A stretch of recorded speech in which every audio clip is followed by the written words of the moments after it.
Ce mardi 6 juin, la petite fille d'Astrud Gilberto a annoncé sur son compte Instagram la mort de sa grand-mère à l'âge de 83 ans.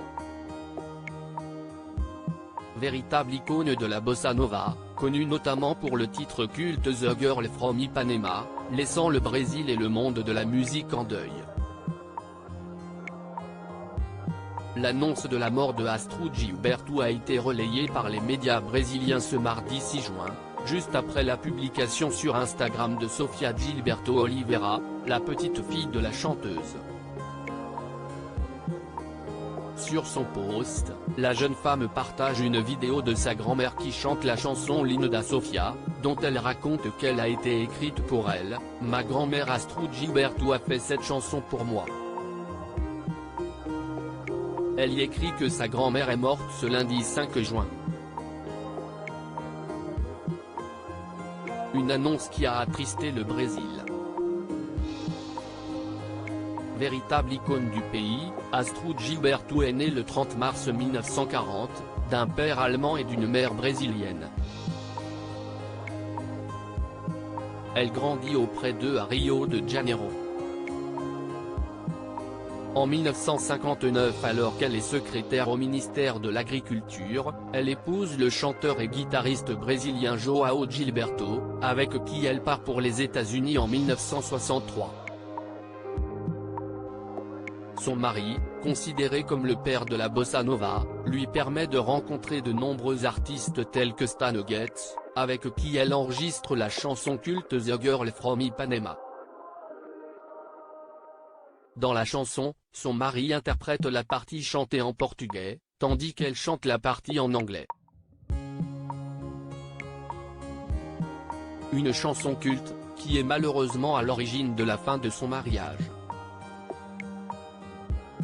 De Rio au bord de Seine. Si la chanson The Girl from Ipanema est devenue avec le temps un des morceaux de bossa nova le plus connu de l'histoire de la musique, il a aussi permis à Astrud Gilberto de vivre une histoire d'amour avec le saxophoniste Stan Getz. À l'âge de 23 ans, elle divorce donc de son mari, et commence une carrière solo, toujours accompagnée de l'artiste américain. En 1964, elle sort l'album Getz Au Go-Go, en hommage au café de Greenwich Village dans lequel se produit le jazzman américain. Avec le temps, elle devient une figure de la chanson brésilienne, en alternant les morceaux en anglais et dans sa langue maternelle. En 1967, elle collabore avec le compositeur Quincy Jones, sur la bande originale du film The Deadly Affair. Elle décide alors de mettre de côté sa carrière, avant de revenir en 1987 pour l'album Astrud Gilberto plus The James Last Orchestra.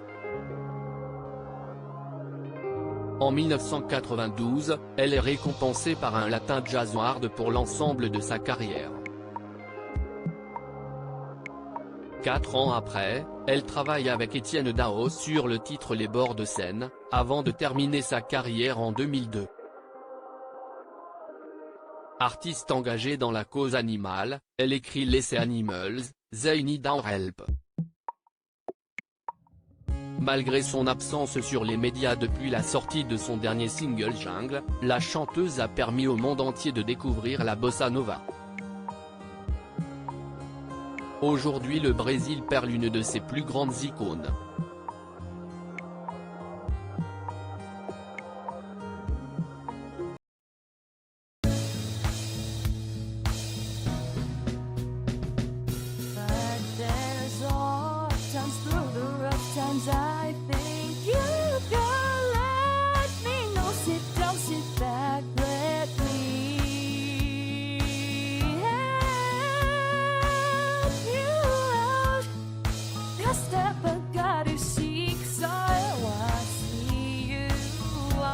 On your